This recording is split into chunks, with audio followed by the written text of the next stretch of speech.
네, 이벤트가 발생했습니다. 뭐 하여튼 자꾸 반복하기는 저도 싫은데 또 다른 분의 시각, 그래도 이 크레딧 시장 채권 애널리스트의 이야기를 들어봐야 되니까 급하게 모셔봤고요. EBS 투자증권 리서치 센터 우혜영 연구원 나와 있습니다. 어서 오십시오. 안녕하세요.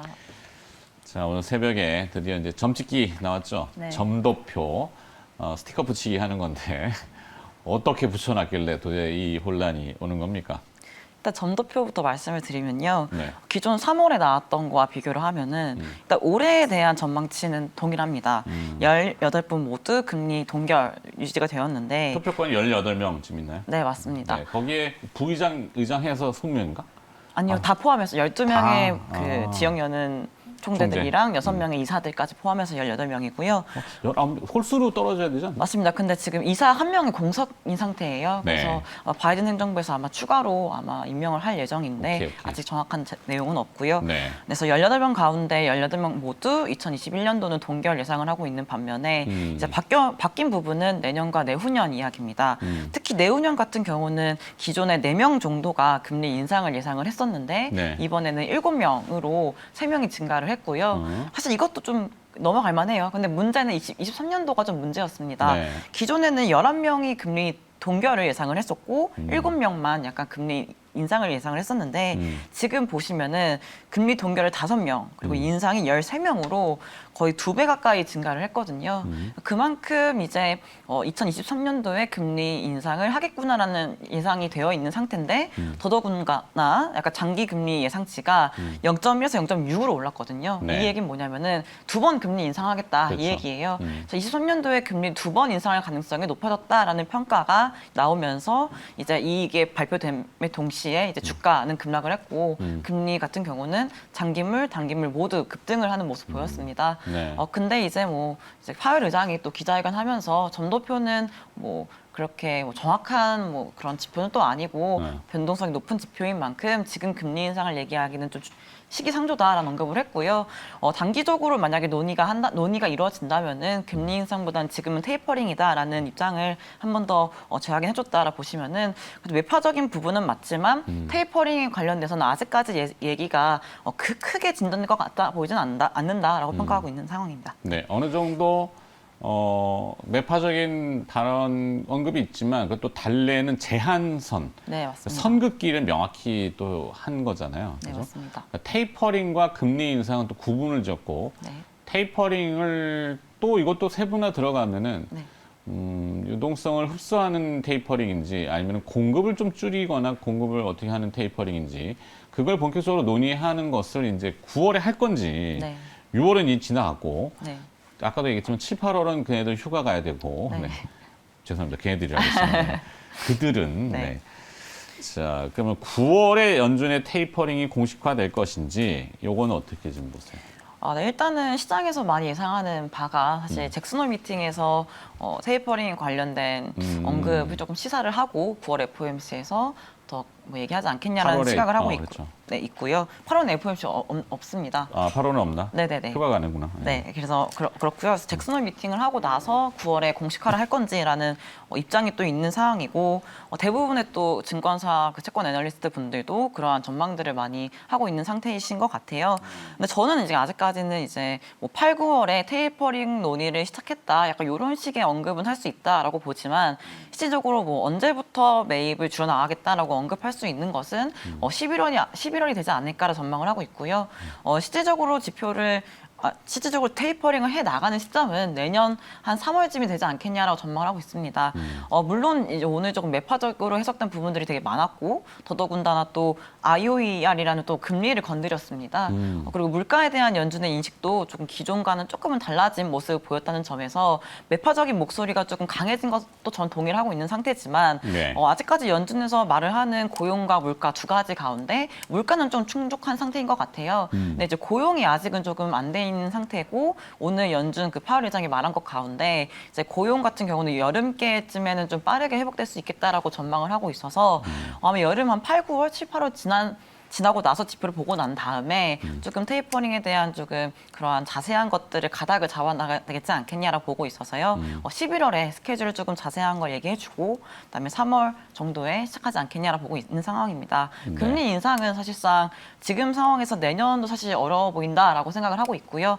그렇죠. 내후년 정도 23년 뭐 상반기 정도면 되지 않겠냐. 금리 오늘 같은 스탠스가 나오게 된다면 내후년 상반기쯤 되지 않겠냐라고 전망을 하고 있습니다. 뭐 저건 계속 바뀔 거고 당장 내일도 모르겠는데 뭐 2023년도를 어떻게 알아요? 그것도 내년도 아니고 내후년인데 그죠? 네, 근데 만약에 경기가 또 연준 예상하는 것처럼 빠르게 회복이 되거나 또 물가도 그렇고 고용도 그렇고 생각보다 이제 연준의 목표에 상당한 진전이 확인이 된다면은 네. 그래서 연준은 또 빠르게 긴축을 또 가져갈 수 있거든요. 그러니까 그렇죠. 과거와 비교해서 달라진 거는 과거에는 이러한 정책이 한 1년에 걸쳐서 쭈쭈쭉 나왔던 반면에 이제 이번 위기 같은 경우는 거의 1주, 2주 만에 와장창 나왔어요. 네. 그다음에 규모 역시도 지난번과 비교했을 때 특히 자산 매입 측면에서는 1.5배 많거든요. 네. 과거에는 800억 달러 매입을 했는데 850억 달러 매입했는데 이번에는 1,200억 달러 매입을 하고 있는 상태니까요. 그만큼 규모가 많이 매입을 하고 있는 상황이기 때문에 만약 향후에 테이퍼링, 특히 그 자산 매입 규모를 줄여나가는 테이퍼링을 한다면은 네. 이제 매입 걷어들이는 규모 역시도 좀 빨라지지 않겠냐라 보고 있고요. 걷어들이는 속도 역시도 좀 빨라지지 않겠냐 전망을 하고 있습니다. 예. 근데 언뜻 들어보면은 이게 노동자들한테 던지는 메시지의 테이퍼링이 아닐까? 지금은 보조금을 막 주잖아요. 네. 공짜 돈을 주는데 더 이상 그 재원은 거의 떨어진 것 같고 네. 빨리 일자리 구하러 나가 네. 이렇게 얘기할. 그게 테이퍼링. 근데 돈 주는 거를 이제 줄인다. 네. 이런 뉘앙스 아닌가? 뭐. 그런 측면도 있을 것 같아요. 최근에 이제 지난 5월 고용 보고서를 보시면은 네. 구인하는 구인율은 매우 높아졌는데 그렇죠. 그러니까 기업들이 졸트 보고서 네, 맞습니다. 네. 예, 맞는 기업들이 이제 그러니까 구직 광고하는 사람들을 거. 네, 구인 사람들을 광고. 네, 찾는 거는 많은데 이제 퇴직률도 퇴사율도 되게 높아요. 네. 그만큼 이제 기존에 비어 있는 그 일자리도 채우기 급급한데 네. 있던 사람들도 나가는 상황이기 때문에 고용의 회복에 대한 속도가 지금 되게 생각보다 좀 빠르지 더디죠. 않은 것 같아요. 더딘 것 같아요. 네. 그렇기 때문에 이제 시장에 대해서 연준이 조금 이제 구직에 대한 조금 의지라든지 약간 이런 것들도 조금 이렇게 해라 약간 이런 식으로 또 조금 시그널 주지 조명하겠죠. 않겠냐라는 생각도 있고요. 예. 그렇죠. 그게 또 이제 이번에 이제 매파적인 이야기를 한 게 그 인플레이션 때문이 아니라 네. 오히려 그 백신의 속도 네. 그것 때문에 얘기한 거다라는 일각의 평가도 있어요. 그래서 인플레이션이 일시적이다라고 그동안 언급을 제한했잖아요. 네. 이거는 어떻게? 일단 물가를 바라보는 전반적인 그 뷰 자체는 바뀌진 않았습니다. 일단 그 트랜지토리 일시적인 물가 상승이다라는 것은 유지를 했지만 이제 그 레벨 자체에 대한 그 전망을 좀 바꿨습니다. 네. 올해 같은 경우 원래는 3월달에 2.4%를 전망을 했고요. 근데 오늘 발표된 건 3.4%로 1% 포인트를 물가를 상향 조정을 했습니다. 그만큼 연준에서 생각하는 물가 수준보다 지금 나오는 발표되는 물가 수준이 조금 높다라는 평가를 반영했다라고 보고 있고요. 언급한 것도 사실 일시적인 요인도 있긴 하지만 생각보다 병목 현상이라든지 향후에 뭐 백신 보급이라든지 이러한 수요에 따른 물가의 상승 때문에 연준이 예상하는 숫자보다 좀 높을 수도 있다라는 언급을 했거든요. 네. 그만큼 물가에 대해서는 상방 리스크가 남아 있다라고 평가를 하고 있는 건 팩트고요.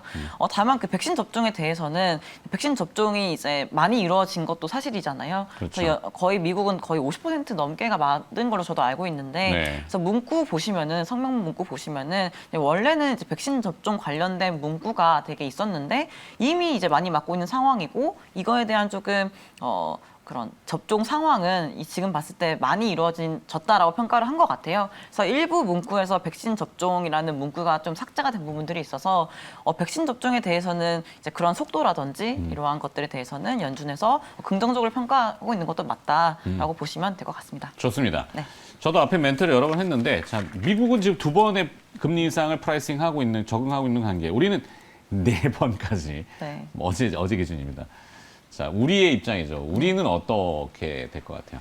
일단 한국은행 그 금통위 의사록을 이제 보신 분들이 있으실 텐데 네. 보시면 매파적인 기조가 확인되었다라고 평가를 하세요. 왜냐하면 이제 이주일 총재를 제외하고 6명의 금통위원 가운데 4명 위원이 이제 통화정책에 대한 정상화, 약간 통화정책 정상화, 금리 정상화를 언급을 하셨거든요. 네. 한 분은 이제 금리 인상에 대해 부정적으로 언급을 하셨고, 한 분은 중립적으로 말씀을 하셨는데, 일단 그 4명의 위원들이 금리라든지 이런 통화정책의 정상화에 대한 필요성을 언급했다는 점이 확인이 됐습니다. 네. 지난주 보시면은 목요일과 금요일에 한국채 그 단기물 금리가 급등을 했던 그 시기가 있었거든요. 맞아요. 근데 그 이유는 이제 연내 금리 인상을 좀 시사하는 발언을 했다라고 평가를 했기 때문인데요. 네. 사실상 이런 발언이 있을 수 있었던 이유는 이제 금통위 의사록에서 확인됐다라고 저는 평가를 하고 있고요. 그리고 추가적으로 이제 금리 인상을 의사록에서 확인된 내용 때문에 높아졌다라고 평가하고 있지는 않습니다. 그러니까 네. 지난주 금요일에 나왔던 금리 인상 가능성 정도가 지금 봤을 때 그냥 동일하지 않을까라고 보고 있고요. 이제 시장에서는 이제 많은 분들이 금리 인상을 연내 할 거다라고 전망하고 있으신 분들이 많으실 것 같은데 네. 저는 근데 사실 연내 금리 인상 아직은 조금 이른감이 있죠. 얘기하기 좀 시기상조다라 보고 있습니다. 네. 그렇기 때문에 이제 우리나라는 이제 내년쯤에 금리 인상하지 않을까, 대통령 선거 이후에 하지 않을까 전망하고 있습니다. 좋습니다. 네. 시간 관계상 여기까지 EBS 투자증권 리서치센터 채권경제 애널리스트 우혜영 연구원이었습니다. 고맙습니다. 감사합니다.